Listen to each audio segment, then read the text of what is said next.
ইলিয়াস খান, এভাবে আসলে জনগণকে প্রতিপক্ষ ভাবা যাবে না, কিংবা রাজনৈতিক দলে যারা আসলে আমাদের বিরোধিতা করছেন তাদেরকেও প্রতিপক্ষ ভাবার সুযোগ নেই, সবাইকেই আসলে সমান গুরুত্ব দিতে হবে। সেই জায়গাটি থেকে অন্তর্বর্তীকালীন সরকার নিশ্চয়ই আসলে আমাদের শেষ সমাধান নয়, একটি নির্বাচন আমাদের জন্য খুবই প্রয়োজনীয় গণতান্ত্রিক ধারায় ফিরে যেতে হলে। আপনি কি মনে করছেন বিএনপি আসলে একটি নির্বাচনের জন্য খানিকটা তাড়াহুড়া করছে কি? না, তাড়াহুড়া করবে কেন? বিএনপি তো স্পেসিফিক টাইম নেয়নি যে ধরুন 3 মাস 6 মাস এরকম তো বলেনি।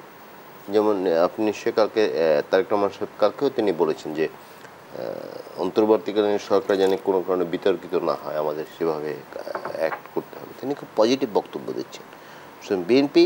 তবে বিএনপি বলছে যে অত দ্রুততম সময়, এবং এটি আমিও মনে করি যে গণতন্ত্রে ধরুন অন্তর্বর্তীকালীন সরকার যে আসছে আমাদের, বিশেষ করে থার্ড ওয়ার্ল্ডের কান্ট্রিতে এগুলো আসছে, হ্যাঁ আমাদের আসছে, পাকিস্তানে আসছে।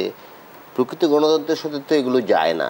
আমাদের এখানে গণতন্ত্র অনুপস্থিত, নানাভাবে গণতন্ত্রকে কী বলা যায়, গণতন্ত্র যাতে বিকশিত না হয় সেই চেষ্টা করা হয়, বা গণতন্ত্রের প্র্যাকটিস নাই, সেই জন্য কিন্তু এই ধরনের সরকার আছে। যেমন আমাদের এখানে প্র্যাকটিস হচ্ছে যখন যে জল থাকে তারা জেতার জন্য যা লাগে তাই করবে, প্রতিপক্ষ যাতে না জিততে পারে সেই চেষ্টা করে। সব দলের ক্ষেত্রে এটি প্রয়োজন। এ কারণে তো তত্ত্বাবধায়ক সরকার বলি বা অন্তর্বর্তী সরকার বলি সেটি আসে। বাট দেশ চালাও কিন্তু রাজনীতিবিদরা। আমরা যেটা বলি যে দেশের রাজনৈতিক যে সিদ্ধান্তগুলো, বড় বড় যে সিদ্ধান্তগুলো, যেমন এখন সংবিধান সংশোধনের কথা বলা হচ্ছে, সংবিধান সংশোধন করতে কিন্তু পার্লামেন্ট দরকার অনেক, তাই না? সুতরাং এটি এড়ানোর কিন্তু সুযোগ নাই।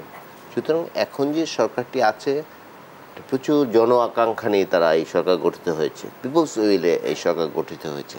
খুব স্বাভাবিক প্রক্রিয়া কিন্তু গঠিত হয়নি। কারণ আমরা জানি যে একটু আগে জনাব শরীফ বলেছেন যে গত 15.5 বছর যে জগদ্দল পাথরের মতো একটি সরকার ক্ষমতায় ছিল, তারা ক্ষমতা কুক্ষিগত করে রেখেছিল, মানুষের ভোটাধিকার এবং খুবই এককেন্দ্রিক একটি সরকার আমরা দেখেছি, একজনের কথাই আসলে সবকিছু পরিচালিত হচ্ছে। স্পেস রাখেন। আমরা সবসময় জানতাম যে সিপিবির সাথে আওয়ামী লীগের একটি ভালো সম্পর্ক রয়েছে। অনেকে নানা নিন্দামন্দ করেন যে বাকশাল কায়েমের সময় তারা সঙ্গে ছিল, বাট এই গত 15.5 বছরে আওয়ামী লীগ ছিল সিপিবির মতো একটি প্রগতিশীল দল, অনেকে বলেন যে ভদ্রলোকদের পার্টি, তাদের সাথে কিন্তু সুসম্পর্ক রাখেনি। কিছু দুর্বৃত্তই আমি বলবো, রাজনৈতিক দুর্বৃত্ত যাদের ন্যূনতম কোনো রাজনৈতিক গ্রহণযোগ্যতা নেই। যেমন আমি নামই বলে দিই, হাসানুল ইনু সাহেব একজন ছিলেন, রাশেদ খান মেনন ছিলেন, আরেকটি লোকের নাম ইদানিং শুনিই না একদম, যদিও তিনি এই দুর্নীতি শাসনের অংশীদার ছিলেন, শাসনকে প্রলম্বিত করার কাজ করেছেন,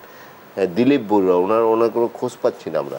আরেকটি দল আবার সুশীল হয়ে গেছে দেখলাম ইদানিং, জাতীয় পার্টি, বাংলাদেশে 10 বছর স্বৈর শাসন চালিয়েছে, এবং আওয়ামী লীগের 15.5 বছরে যতদিন আওয়ামী লীগ ক্ষমতা তারা কিন্তু সহায়তা করেছে, কিন্তু এখন দেখছি তারা সুশীল হয়ে গেছে। যেদিন শপথ নিলেন উপদেষ্টা পরিষদ, সেখানেও দেখলাম তারা আছে। এখন নানা জায়গায় নানা প্রোগ্রামে তাদের দেখি, তাদের ব্যাপারে কেউ কিছু বলছে না। যদিও আমি আজকেই শুনলাম যে জাতীয় পার্টির যিনি চেয়ারম্যান আছেন তার বিরুদ্ধে বোধহয় একটা হত্যা মামলা হয়েছে, কিন্তু আসল ক্রিমিনাল তো আরও আছে। জাতীয় পার্টির, আমি ক্রিমিনাল বলছি না, সেটি যারা অনুষ্ঠান দেখছেন তারা বুঝে নেবেন, বা রাজনীতি যারা রাজনীতির খোঁজখবর রাখেন। জাতীয় পার্টির যে সাধারণ সম্পাদক এক ব্যক্তি আছে, মহাসচিব, তারপরে এর আগে যে একজন রাঙ্গা সাহেব ছিলেন, এরকমই অনেক আছে, যেমন আনিসুল ইসলাম মাহমুদ। তারা আওয়ামী লীগের সাথে পুরো দেশটা বিক্রি করে হলো আওয়ামী লীগের সাথে থেকে ক্ষমতা এনজয় করতে হবে সেই চেষ্টা তারা করছে। তারা বলতে চায় যে আমাদের উপায় ছিল না। কেন উপায় থাকবে না? কেন আসম আব্দুর রব আছেন না বিরোধী দলে, অন্যান্য রাজনৈতিক দলগুলোকে ত্যাগ করতে দেখেছি, সিপিবি আছে না বিরোধী দল, সিপিবি তো নানা টপও দিয়েছে বিভিন্ন সময়। তারপরে ধরুন এই যে মাহমুদুর রহমান মান্না সাহেব, তিনি আছেন না। জাতীয় পার্টি এমন কি যে তাদের একদম তারা বাইরে যে এমন থ্রেট তাদের দিয়েছে।